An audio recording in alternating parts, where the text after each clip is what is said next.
SFWA has to be the most inept organization at this point. As they wag their fingers, it reminds me of a lot like, the UN Sanctions Committee, where they'd roll into like North Korea in like 2006, and they'd write them a strongly worded letter. You better not be developing nuclear weapons, Kim Jong-un.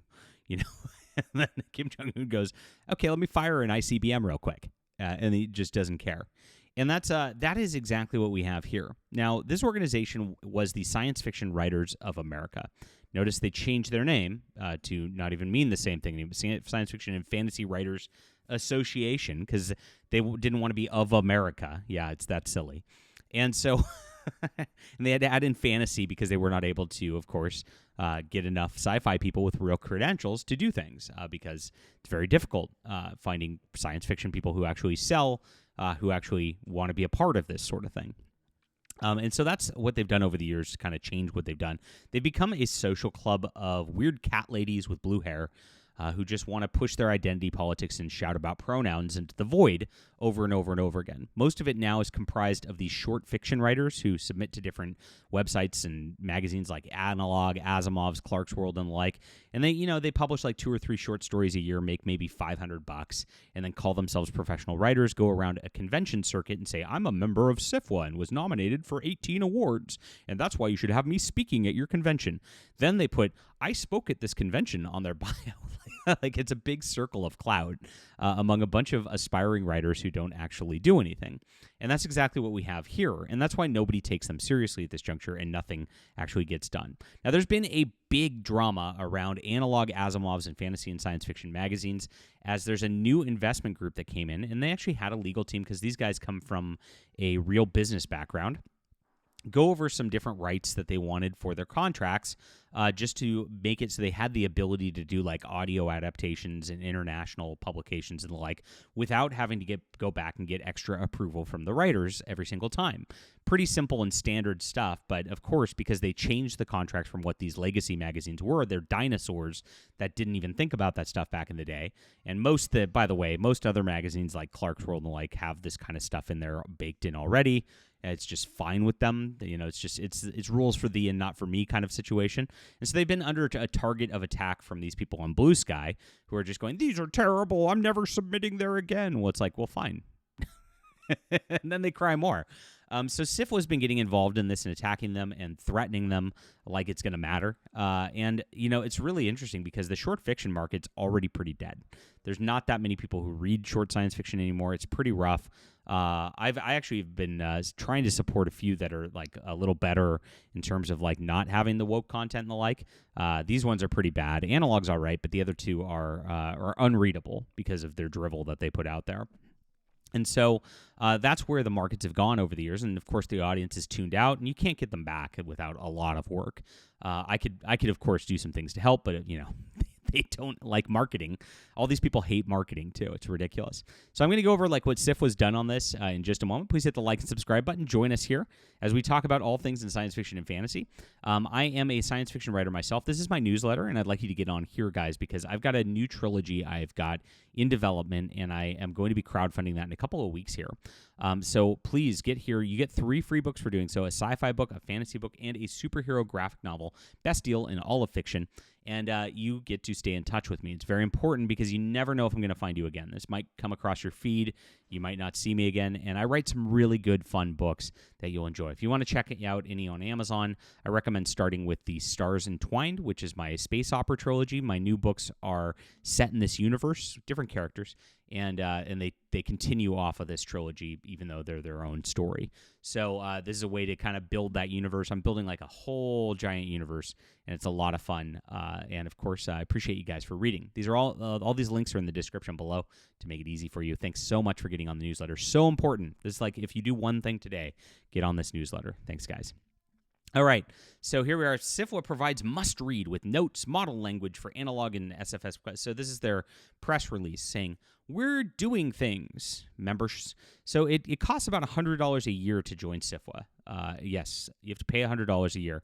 And supposedly what they do is fight for contracts and things like that. But again, this is for among short fiction writers who make like $500 a year. So like it's not like the contracts, language, and all that really matters. It's like you get paid or you don't. and most of it's just you don't. And most of these people actually put in these little anthologies where they agree to just different royalty shares and the like. And that's it. I get a percentage of royalties if it makes money. And they all LARP like, I got published in a new anthology. That's what they do. It's all a credentialist sort of thing where they pretend like they have credentials that matter to make themselves look important among themselves and don't actually generate any readers. And so that's where it is. So they're criticizing these contracts here. And I tried to get a copy of the contracts, and it was weird. I was defending analog Asimov and fantasy and science fiction because I'm like, this is pretty standard business stuff. And a couple weird things happened with this where I don't really defend them in this either. Both sides are kind of like, this is a popcorn match for me of two sides that just seem stupid to me. And when I tried to get in touch with these people, they zero response, refused to talk to me. Really stupid again, because I've got a huge channel that is the only like science fiction news here. So why wouldn't you just come on and talk about your magazine, you retards? Because I said retard. And then of course I had an author who's not me go and circumvent that. John Van Stry, who's a great author. Go read his books on Amazon too. He went and actually got them, and they refused to send him a boilerplate contract saying we don't do that. And so that's a red flag that they refuse to have that out there, and on that level. So maybe there's something weird here. Don't know, but I just think it's cagey people who are scared, protecting themselves, and just being stupid. Meanwhile, SFWA is also being stupid by going out there saying, "Here's our press release." Well, no press is going to cover this other than me. Here's our press release. Yeah, press releases. So they're acting like they're important, and I'm the only person who's covering at it to laugh at it. So they go out this and they talk about these different merchandising rights and all these like different languages, and this is kind of like what they would like to see on it. And here we go. What's next? So they act like, if you're doing a press release, by the way, you're trying to get Asimov and analogs and talking to them to like adjust their contracts, and like, this is something you like. If you're a professional for real, you do this behind the scenes. You talk with them. You have phone discussions with them. You talk with their legal counsel, with your legal counsel. That's how you do things in the real business world. I do contract stuff all the time. And so I'm very, very savvy with this sort of thing, whereas a lot of authors aren't. You don't put out a press release going like, you better remove these things from your contract. And it's like, that shows they're not even working or talking with them in good faith or anything like that. And here it is. Our contracts committee continues to receive contracts from Must Read and other publishers. We know these are underway with many authors. We hope new boilerplate it will be incorporate our suggestions. Why would you put this out in public when they haven't incorporated anything? What you do as a press release is you come to terms. You say, okay, this is what we do. We'll compromise here and all that. And then you go out there and you say, guess what? We've worked with these great magazines that are stalwarts in the industries forever. We've come to terms with them to help the authors. They agree with it. We all agree. We all win. That's what you do as a press release. If you're trying to actually do something useful for your whole industry here, rather than just be a cancel pig organization, which is what they are. That's how you do things as a professional. But it just shows how stupid these people are and how unprofessional they are by even this press release being out there.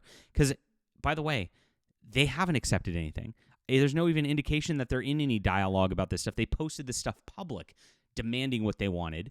And now it's like, you respond. And it's like, okay, this is a performative thing, and you don't matter.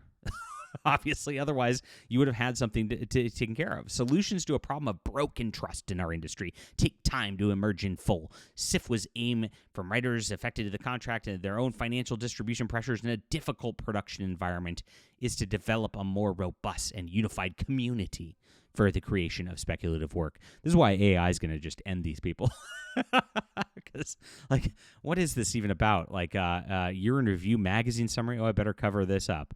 A great year for some, the final year for others. Yeah, things are dying is what's actually happening. And so we'll cover that in another video. But my gosh, not going well for any of these magazines and anthologies. I saw David Gerald, he's the Star Trek writer, anthology, close out at less than 150 backers. I mean, this is how few people are reading this stuff. And so, we want you to stay informed, be educated. It's like, so you literally did nothing. You literally accomplished nothing. You didn't get them to change their contract. Your press release is just you grandstanding of what you'd like contracts to say, and you're useless. That's what SFWA just proved right here beyond a reasonable doubt. And this came out from their president, their new president, who, again, instead of talking, I mentioned I tried when she was running for her little office. I said, you know what, you guys have been a political organization blackballing people like me in the past. It's been really, really bad. Can we talk about this? She goes out and does her little thing and blocks me immediately, right? Because it's just so stupid again. It's so short-sighted because they want to appease some shrieking people on Blue Sky who don't actually sell books instead of, cultivating a group that actually does sell books. Imagine that. But hey, this is their little deal. Analog's dying. Asimov's is dying. They're shooting it in the foot, which kills their own people from even getting revenue because that's where their own people sell to. Those are the only big 3 magazines out there that even matter at this juncture. And they're just making themselves more irrelevant by the day. All right, leave a comment down below with what you think about this. Please hit the like and subscribe button. Grab the stars entwined in the description below. And also get on my newsletter. So important, guys, so that you stay in touch. This is where the real science fiction and fantasy is at. And I appreciate you being here. We'll be back.